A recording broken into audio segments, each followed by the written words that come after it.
The hills of Tanchico. Hills of Tanchico. Yep, there. The plains of Shinar.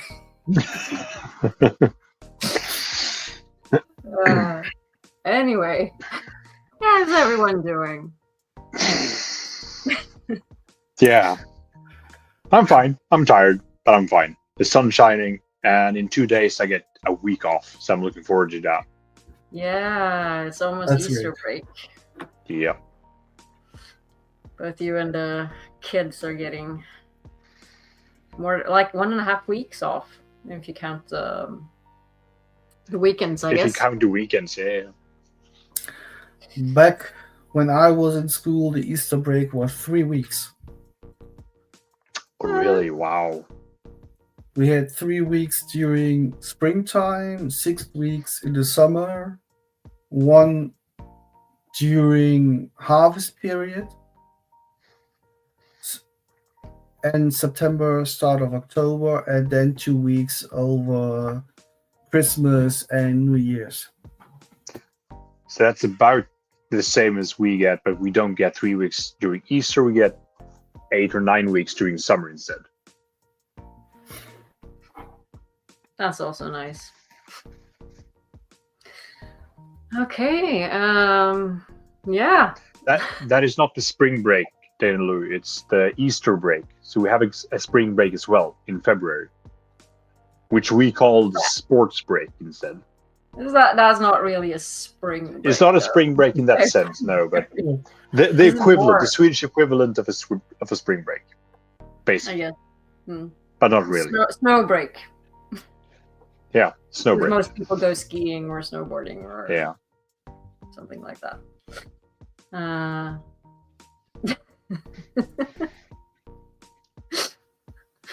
I mean, you sometimes need to check your hills. There can be lumps in your hills, or I mean, check them from time to time. Yeah. Do you notice any changes? Then you can seek out the yellow aja. Can never be too sure. You don't want to be ambushed by hill goblins.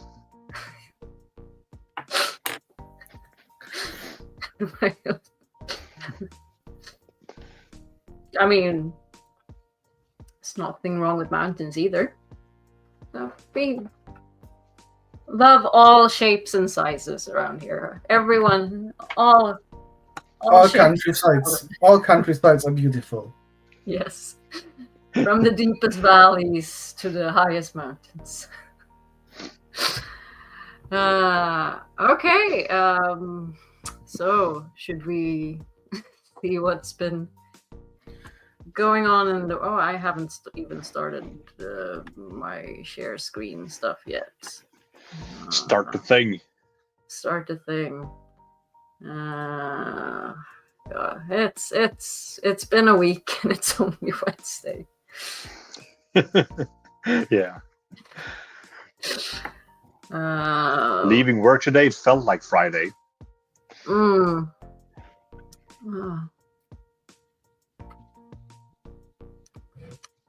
Awesome. That's so cool.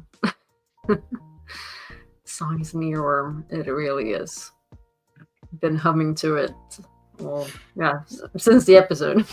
Yeah. But yeah, for those of you who don't know, there's a fan engagement survey going around that you can fill in and help, like, it's, to help promote and renew for season 4 and, fan campaigning. And I'll share the link in the chat, and we can share it on Discord as well. So for those of you who want to fill it out, you can do that.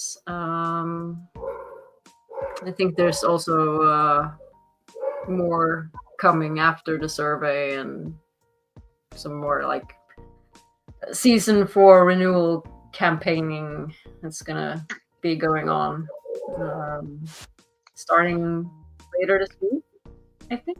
Or Sorry, I didn't catch that. there's like more Yeah, campaign the stuff. real campaign is starting by Friday. Yeah, so you'll probably see a lot more like on social media about that as we get closer to the week, and I'll post a survey link in chat if you want to check that out. What else? Also, I just learned from you, Roger, and Camille that there's gonna be some merch coming out in a bit, maybe from Jolly Blades, and so you could pre-order now the Ruby Hilted Dagger. Is that correct? Yeah. You can already order 10 sword and the Aes Sedai ring in every Aja color. But I don't think for Oh yeah, I thought those were out before. No? Yeah, they were already out before, both. Okay. I think they came out short after or near the end of season 1. Right. So yeah, if you have some money to spare, then stuff can be yours. Nice. Yeah.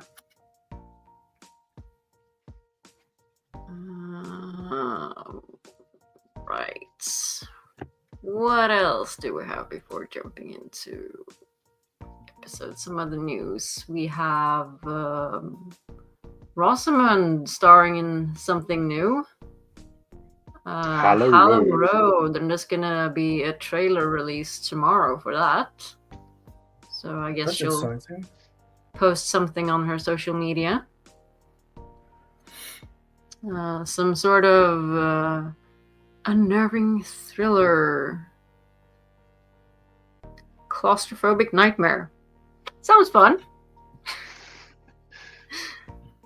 And yeah, then we have, of course, our beautiful cast posing for different magazines and stuff. Serving face.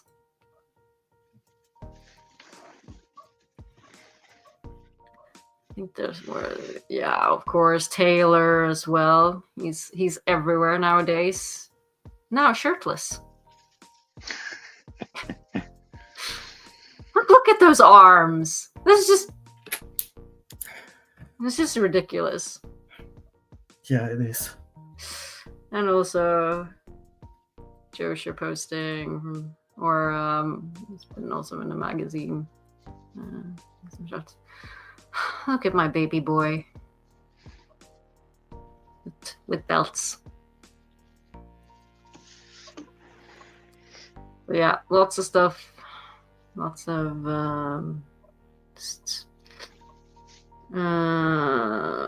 and we also, I can say that for later. I think that was we have some memes as well. Gotta jump into some memes before we jump into the episode.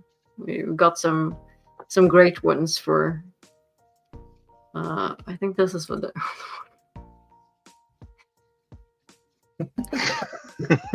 It was pretty hilarious. Yeah, I'm not sure who made it, but I've stolen most of them from the Dusty Wheel server. I think this was also in Malkier Talks server. It made me giggle. Also this one. Somehow I read Yosha's line in the voice of Jamie Todd from Ted Lasso.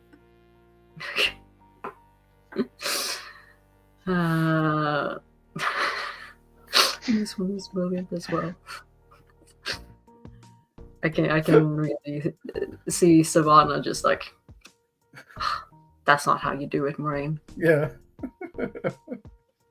And then Rand comes along and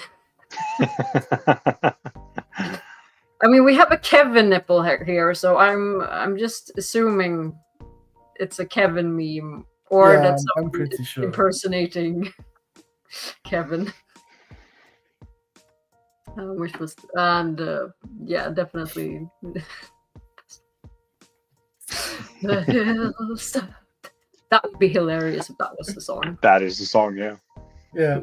Yeah, we know it isn't, but it would be fun. In another turning, another Flickerverse, maybe. Yeah. Maybe it Nipples. was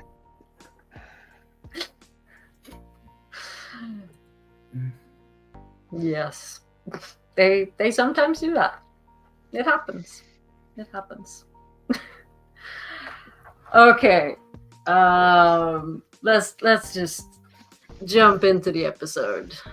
Aggie, your favorite takeaway. Do you remember what happened in the episode? I remember the Hills of Tanjiko. So that's my favorite. What else happened? We got a bit of Leandrin backstory, right? Or was that the previous episode? Yeah, Yeah, that was cold open. That was the cold open, yeah. So Leandrin backstory. And I actually really like how Leandrin's character is developed in the series compared to what you get in the books. Because I don't feel that you get a whole lot of Leandrin in the books, but for an actor like Kate Fleetwood to just bring that onto screen, it makes me happy because I like it. It's super dark and super gnarly, but I like it. It's good. Yeah, and you can really emphasize with her. How can you blame her with that past and then being groomed by Ishii from that early on? Exactly. That she turned to the Black Archer. Oh, and I do love that we got Ishii back. Yeah, just for a few seconds. That's amazing. What else happened in this episode? Because they're kind of we had some tower business with Elida and Amiko and Joya. We had some Aiel stuff. We had some Two River stuff, some smooching. Yeah, finally. And some healing. Yeah. And Fane is back. Yeah. And Fane is back. I just love how he just shows up like all bloody with his crew of white cloaks and just like, what happened to you? Yeah. Well, just a little thing.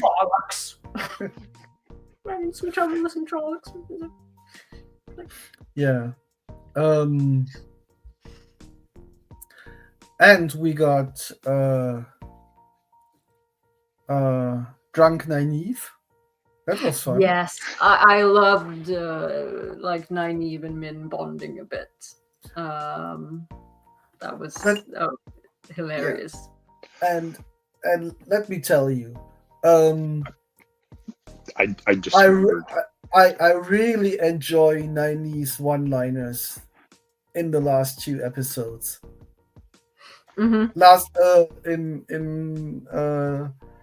on the sea folk ship, is that an option to throw me overboard to get rid of the seasickness? And now I'm not scowling, that's just my face.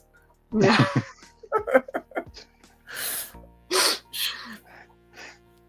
Speaking of Nynaeve, I remember telling you this, Uno, after the episode, that of all the scenes in all the episodes and all the seasons we've seen so far, some of my all-time favorite scenes have been with Moghedien, or Moghedien, or however you want to pronounce her name.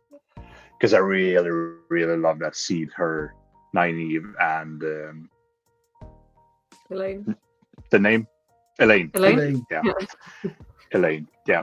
That was such a good scene. Yeah. And how well they both portrayed this this giddy emotion of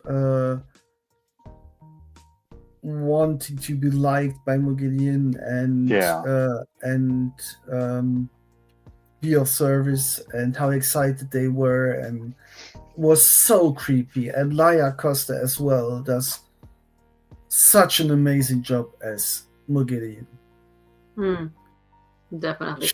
She's such a creep. Yeah. When she kills the Black Aja in the dream. It's fun, right?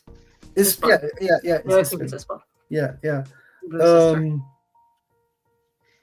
The way she is crying, like if she was hurting when she's killing her, and this slightly erotic joy after she's dead. So that's so creepy. That's such good acting. Yeah. Really. Moggy's unhinged. She's I was expecting her to maybe just like lick her finger. She didn't, but it was like almost. Yeah. And I agree that it's such a good scene with and that Nynaeve fought back, and that just even more enticed Moggy to go after you're interesting. Yeah. Oh, you're fighting back. I like this. Yeah. And it was interesting how she could just like read them. Like, oh, you've blocked yourself, and you're like, she read them like books. So that was loved Moggy, loved all of that. I loved the entire episode. It was a really, really good one. Yeah. I mean, I feel like all the episodes have been sort of my favorite episodes, but I mean, four is still 4. But this was, but for different reasons. Yeah, but there was no weak one yet, in my opinion. Absolutely. Yeah. Just like eating and spitting out all the food and just like ripping their clothes and what I really liked as well was when the girls entered the attic of the wine spring, and Maxim went, "Oh, I here to thank you. You like being thanked, Alana." Yeah. That was so funny as well.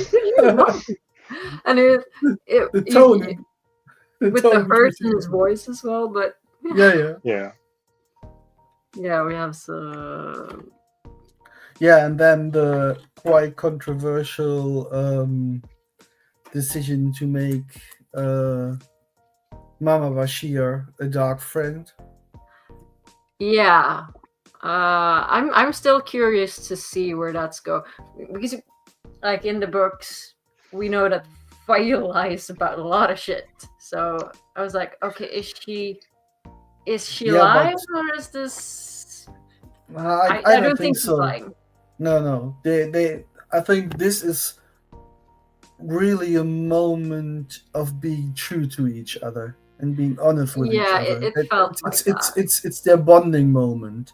It's where everything blossoms from, according to their relationship, as far as I'm concerned. Well, I can see why you would make Dira a dark friend. It would cut the whole Bashir family from the plot. Condensing wise, you wouldn't really need them to tell the story. I will really miss them if they do so, because I think both Davram and Dira are both badasses, and I really like how they interact with each other. It's and you really, book-wise, you really get to understand why Fail acts the way she does. It's a culture thing. She's not a brat. She's not toxic. It's just their culture to rub off on each other to. Yeah, it's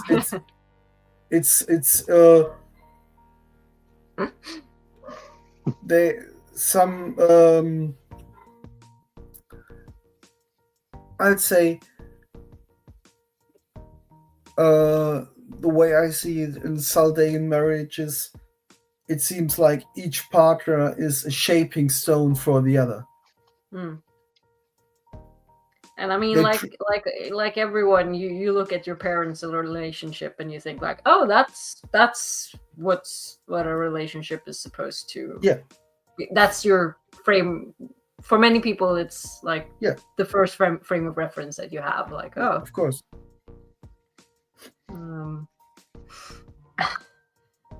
Women.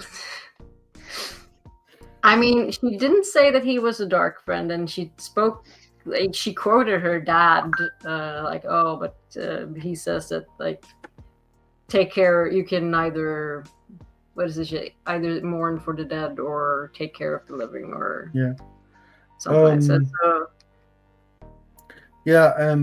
So, I've seen one theory floating around that it might have been secret Saldaean or Bashir custom to expose one of the parents as dark friend to see if the kid really is loyal to the light. And if this was just a test, I think that would be horrible.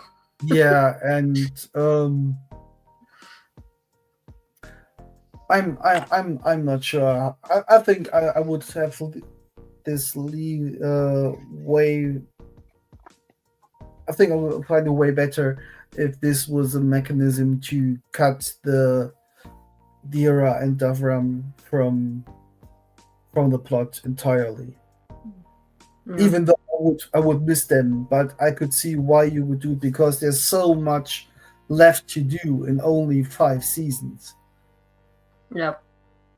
And even though both of them are very cool and liked characters, you don't really need them for the plot. I mean, there are other characters that you could use for, like, random support people, or you can still have, like, Davram in a smaller role, maybe, or maybe there are other Borderlanders as well. Yeah, you could bring back Agelmar, or Agelmar's not dead, so you could bring. Agelmar's. Yeah. I don't know. Since we're talking theories, we have Matt's admirer. You remember him? Yeah.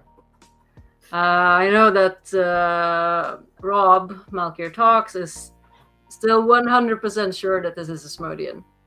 Yeah. Do you guys have any thoughts on that? Aggie, have you heard this theory? I think you mentioned it, and I don't know. Roger, you have any? I was on board beforehand, but now I don't think so. I think he did his purpose for the plot. It's just Matt's luck that he had the my family owns it. Yeah. I would like if he would be Asmodean, but yeah. Absmodean. Absmodean. Yeah, I had to share. Let's see. It's another picture. Because no, the dude's insane. I mean, he doesn't have a 6-pack. He has an 8-pack. Count again. I guess there are 10. 3, 4. The 10 maybe. It's like, how?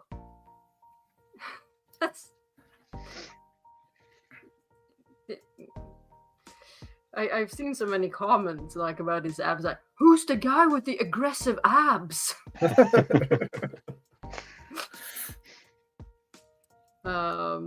So yeah, I'm just fascinated by his body composition. I mean, I want Asmodean in the show.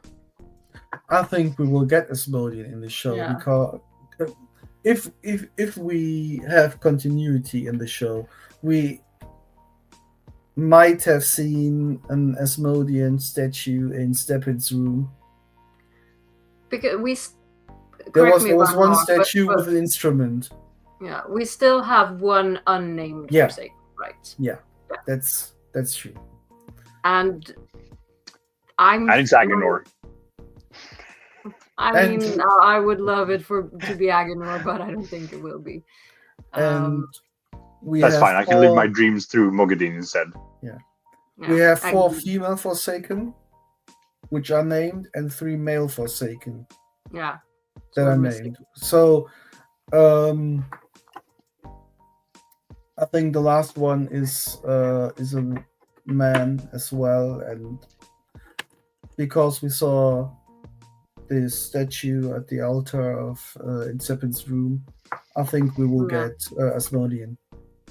And another, I don't know if but a theory that I had, I don't know if maybe I heard from someone else or my brain spawned it on its own. I don't know. But what if Tom is Asmodean? Oh, that would really suck. And Matt gets Tom's hat. I can see that because that's a Matt hat. It is a Matt hat. It is definitely a Matt hat. I don't know if I like the theory, but no, I totally despise the theory. But I don't want it. I think Rafe said something about like hidden Forsaken, and that there will be something controversial with the Forsaken in episode 8.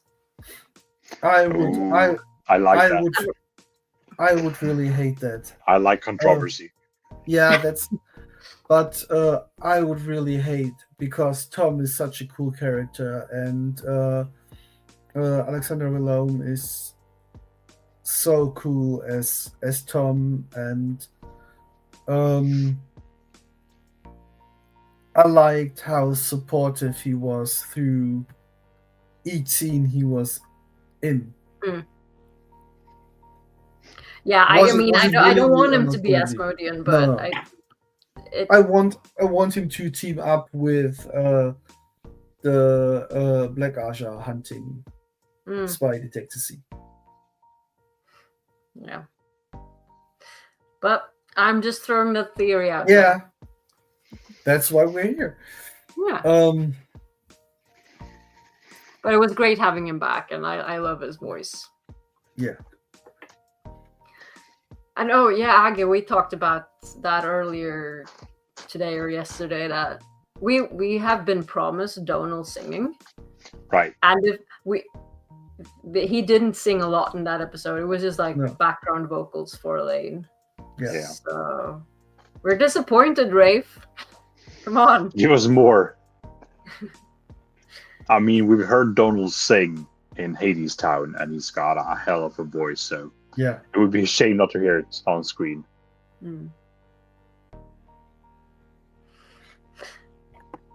Thomas. Yeah, I would really like that, and because the way he immediately reacted to Leandrin's name, so we can be pretty sure it was Leandrin who stilled Owen, his nephew. Yeah, that would make sense. And he was around before. So Sorry. It can't be Tom, because Tom was free even before Ishii was released. And Ishii released, so that theory is dead. Yeah. I'm sorry, but No. Fighting it with logic. I bow to your logic. like I said, I don't want him to be Asmodean, but no, he would have been out too early then. That is true. So then, what could be controversial about the Forsaken in episode 8? I mean, I don't remember Rafe's exact words, so I could have misinterpreted something. But he said something that they had done maybe some controversial changes. But I mean, there's changes everywhere, so I don't know what he was actually referring to. There's good and bad news. The good news is we will find out in a bit over a week. Yeah. And the bad news is it will be the last episode for a very long time. Yeah. Except they are already working behind the scenes. Of course they are. And writing. Yeah. Because if we have to wait for season 4 renewal much longer, if they then would have to go into the writer's room, and that would be years till season 4. That would be such a stupid... Well, no, I think that it's always like a continuous work until someone says stop. Yeah. I will hope so. I knock on wood. Yeah. I don't think they stop working. Yeah. So if we think Samuel is dead, right now, or that he dies in episode 8. No, that he died in episode 6. Rand pulled the lightning. Oh, right, yeah. I forgot about the scene. I don't think so because of the casting. Yeah, script. no. I think he's captured. Maybe he's gentled and Samodian is a good guess in that sense. Yeah, I think so. I think that he's very much dead in the same way that Lannifer died when Moraine killed her a couple of times. They don't die easily. Yeah. Some rocks won't stop him for long. Yeah, and we got an explanation in this turning why Ishii died, because it was a power rod blade. Yeah. And he wanted to die. Yeah. Yeah. I mean, it was just like, okay. Kill me. But does he have a choice? If the Dark One wants to bring him back. No. Yeah, that's true. And I really hope we will get Moridin. Yeah, eventually. What I really liked about the episode as well was, as we started on before, was the dialogue and the scene between Perrin and Fael. Mm. I really liked Perrin saying there's so much darkness in this world. Looking at you, I only see light. That was, yeah. I was like, aw, that's a great pickup line. Yeah, he's the bestest boy. Everybody knows Perrin is so much better with women than Rand and Matt. At least Matt and Rand know. I guess it depends what your type is, I guess. Oh yeah, communication. That little thing. And how rude by Alana and Maxim to just interrupt like that. Yeah. Mm. Such a cock block.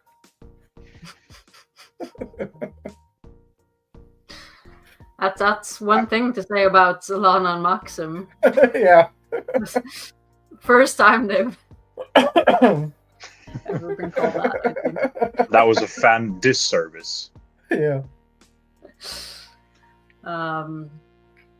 So, what did you think about Bode and I forgot Elgin, them just healing and channeling saving Alana.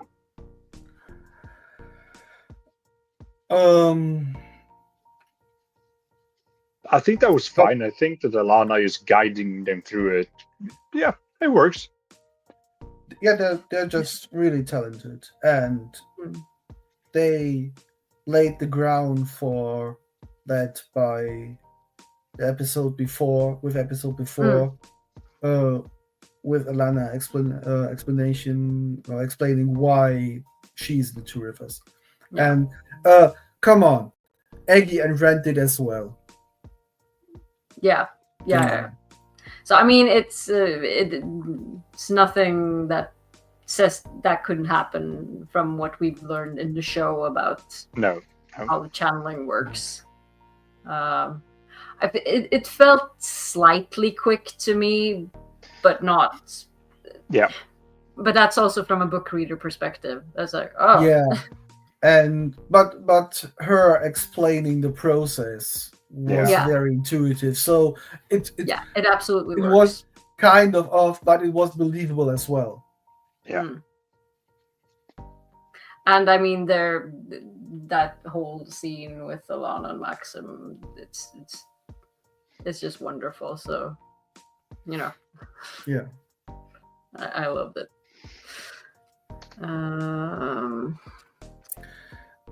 How do you feel about Eggy and Rand coming clean? If you want to say that they came clean during that dialogue. I mean, it was expected. There had been a bit of a build-up to it, so... Yeah, but Rand was kind of dick. He was kind of gaslighting. With, as soon you saw the wise ones, you didn't give me a second thought. My theory is he had this interaction with Moraine just beforehand. His first question was, "Do I go mad, or did I go mad in your visions?" He said, "Sometimes." "Do I kill Egwene?" was the second one. My theory is it was him trying to push her away actively. Yeah. I mean, and that that's Rand. He's doing that all the time, trying to like push the people close to him away, and yeah, he was being a bit of a dick, but also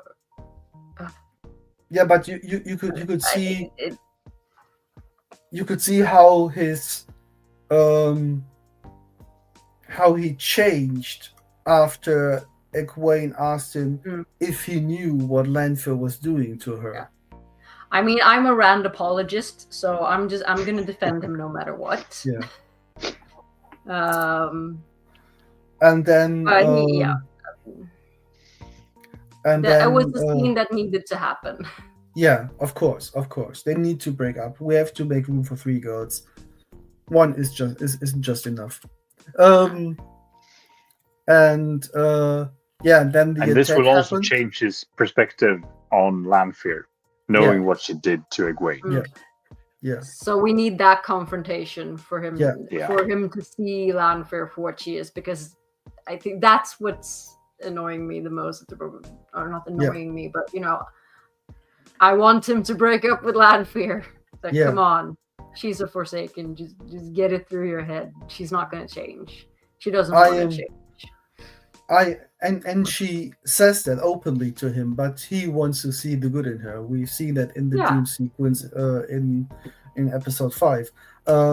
And I am all the nights at the end of Monty Python and the Holy Grail. Get on with it. I think that this was Maddie posted this, and I think this was hilarious.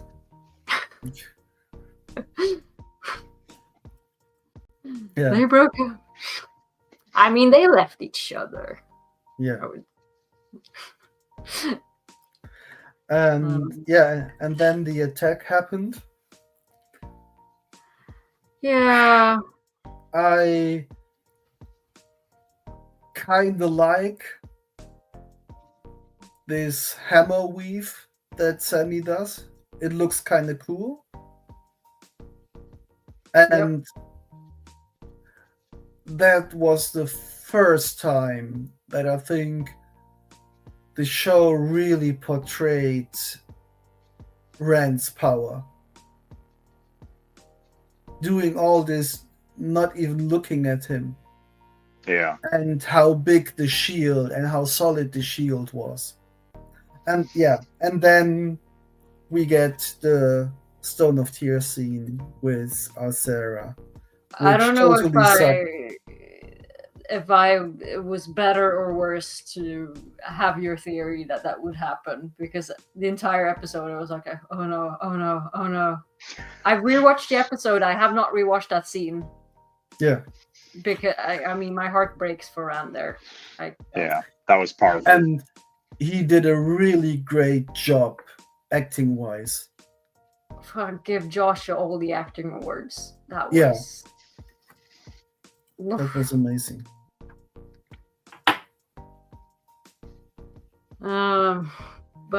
Amazing, but that was just too heartbreaking. Yeah. His manic smile, I can do anything. I am destruction. I am creation. Yeah. Okay.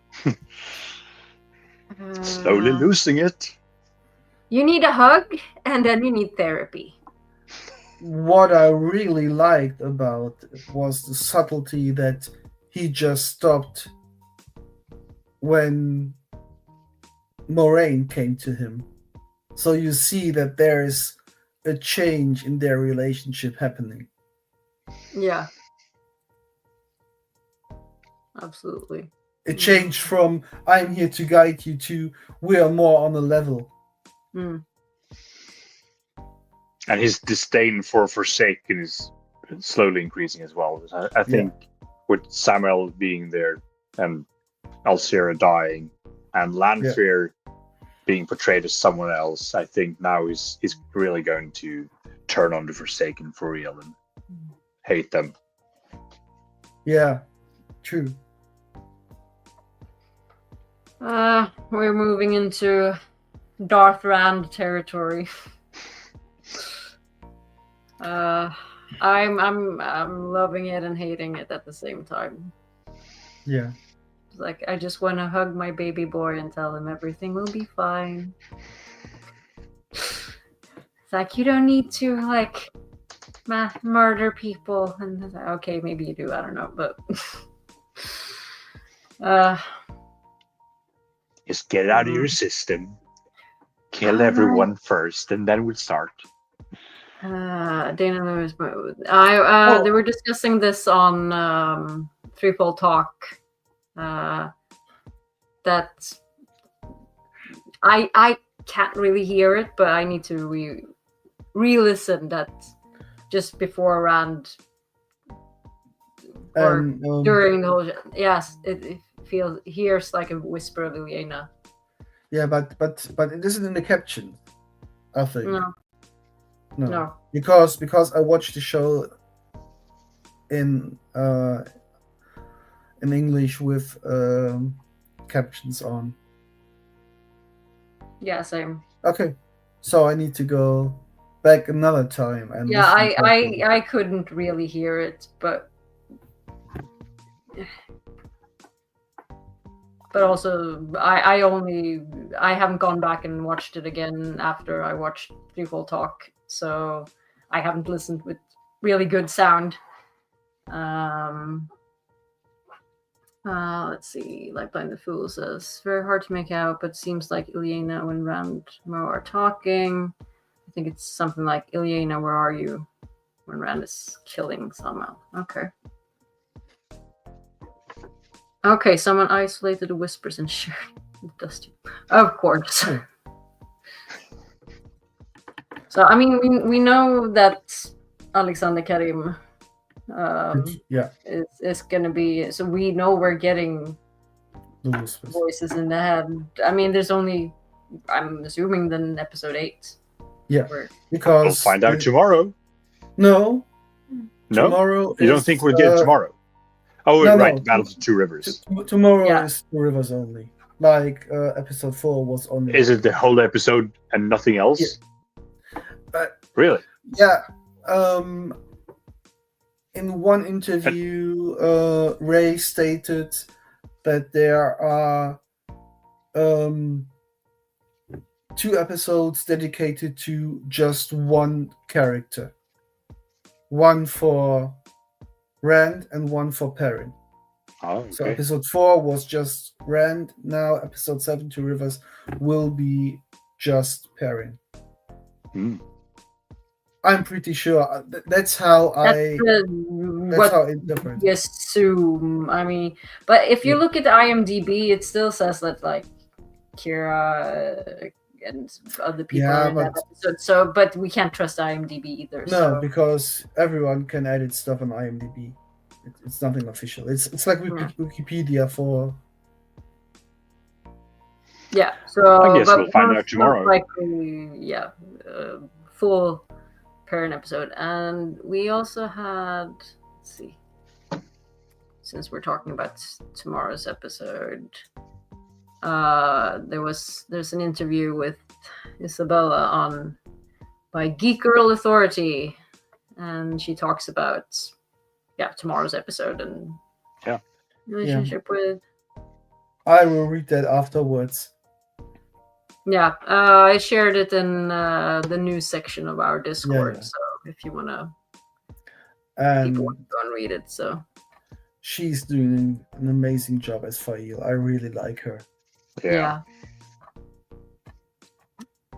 I probably asked this before, but does she look like what you picture Fail in your head? No. Aggie, I know you don't really picture people that I don't well. picture people in books. No, I don't. So the answer is no, or yes, or whatever. It doesn't matter.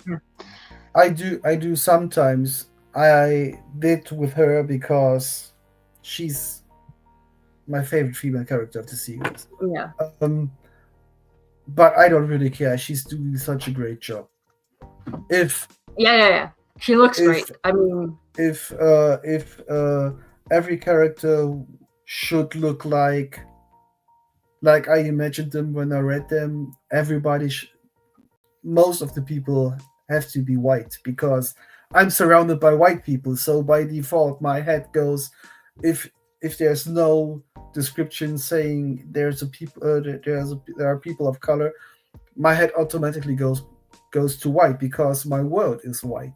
I'm living in a small village in Western Germany.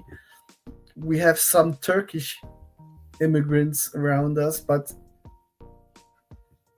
we have quite tanned Germans as well. But by default, my head goes to white if it's not described afterwards. And I mean, if it's not mentioned skin color, then it does automatically go to a white person. It goes to the people.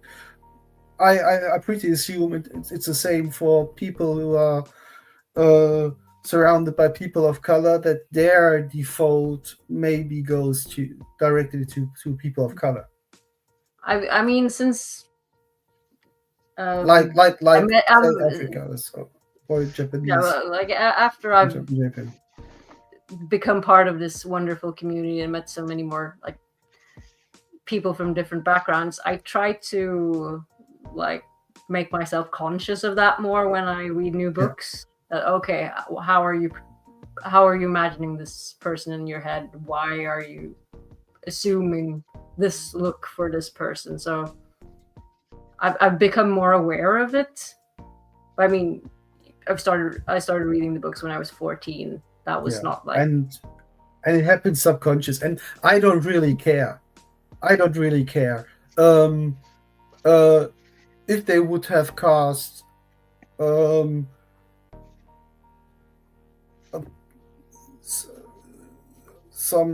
POC actor as Gallet, I don't really care. If they're doing a great job, only. I mean it's the acting that's important. Yeah, that they embody the character. If the way they look hair color, skin color, gender, if that isn't necessary to their plot or to the whole plot, I don't really care. No, we want a good show, and we want like an inclusive show that will get people interested from like all walks of life. So that's it's just what I'm conditioned with, but I would never say I've imagined Perrin to be white, so therefore the show is shit. That's totally racist shit, and people who do that can go kick rocks or jump off a cliff. Sorry, on that happy note, I have to leave for work. I'm sorry. I'm leaving with a rant. I'm sorry. I sort of trapped you in that, or made you fall into that. No problem. So I have to go. Have fun tomorrow with the episode. I will. It's my two-face. Absolutely. And I see you next week. See you next week. Bye. Perfect. Bye. Bye. Love you all. Love you.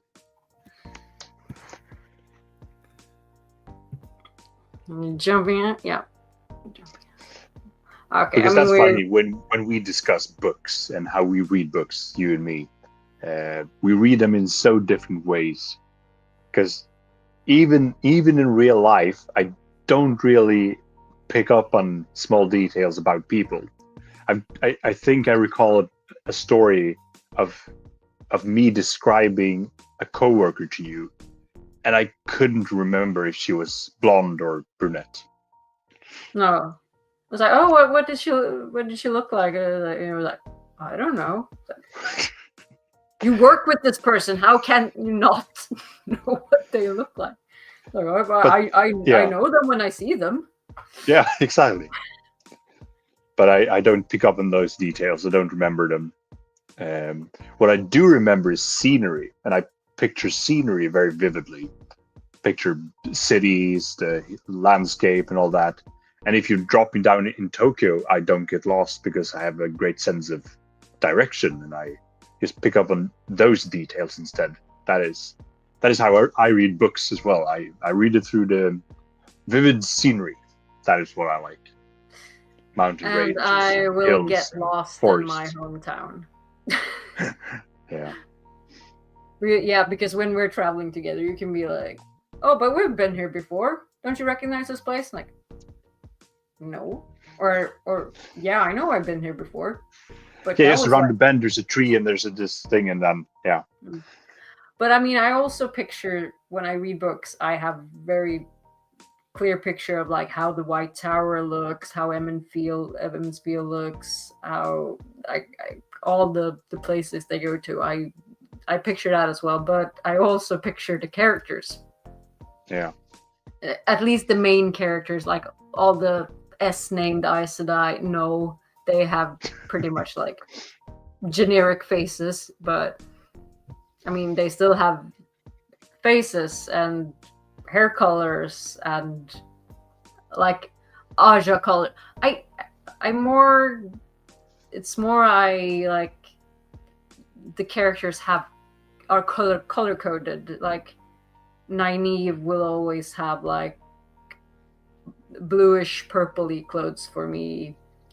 Egwene, matte green, Elaine white, Rand red. I mean, so like in addition to like their looks, their clothes always. And when they said, "Oh," it's like, "Oh, Rand put on a blue coat," it's like, no, Rand needs to have only red because that. No, he's attuned to the color red.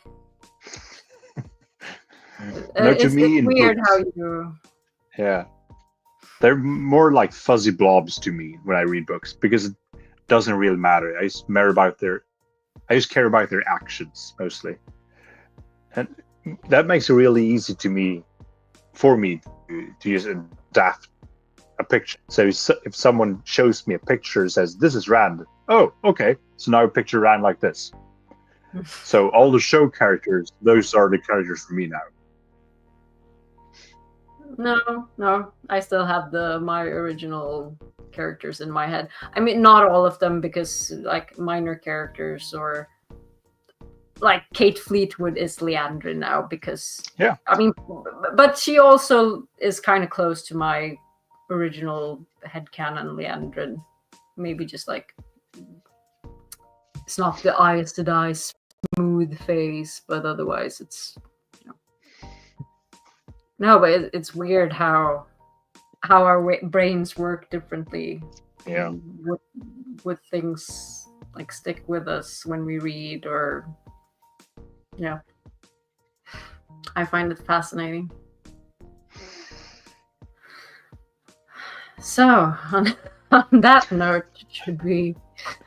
Well, are we looking forward to the show tomorrow? Like obvious. I was surprised. Yeah, we're looking forward, but I was surprised that we're not getting anything else than the Battle of the Two Rivers. I'm wondering what the cold open will be. Will that also be the Two Rivers? Will everything be the Two Rivers and nothing else? I think that's the assumption, that it will be 100% Two Rivers in some sense. But yeah, what would you expect from a cold open then? I mean, the previous episode finished with Rand hearing Elena, so I wanted Alexander Karim. What's the Luce Theron Thelamon? Yeah. I want that as a cold open. Palm Fane cold open? I don't know. Yeah. Oh, Manetheren. That would also be cool. Yeah. That would tie into the whole Battle of the Two Rivers episode if you have Manetheren. That would also be like a whole fucking set to... It feels like too expensive a cold open. I would love to see a Manetheren cold open. With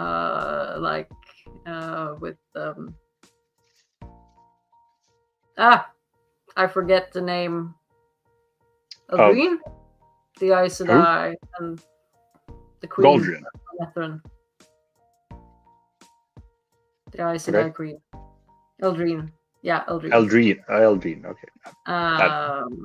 No idea. And her just like... but I don't... It feels like too much money and effort to make a cold open like that, but who knows? Who knows? I'm still hoping for Wolf Dream, Tel'aran'rhiod, some Guidal interaction, giving some good advice to Perrin maybe. But one can hope. We haven't seen Guidal a whole lot. Just on a playing card. Just on a playing card.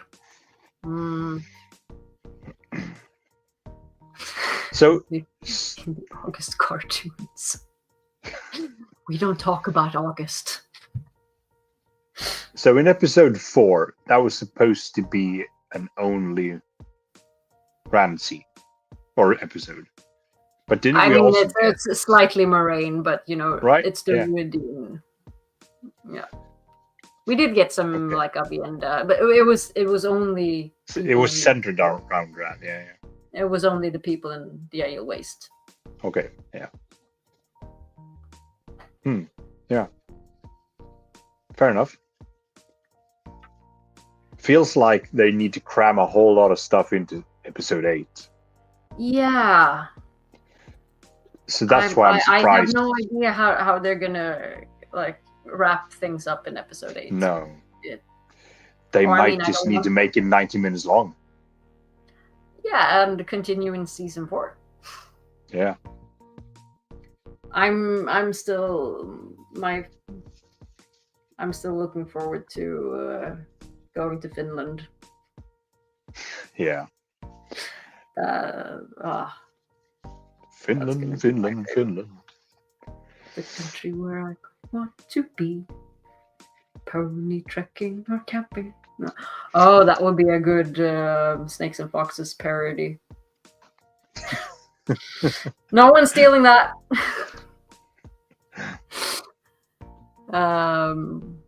Right. Okay. We are excited for tomorrow, but we also need to work before that, unfortunately. We can't just stay home and watch the episode. And probably like every other Thursday, I plan to leave work early and then end up getting home later than I usually go home. Some shitty bubble of evil happening every Thursday for the last 6 weeks. So yeah. Break the curse.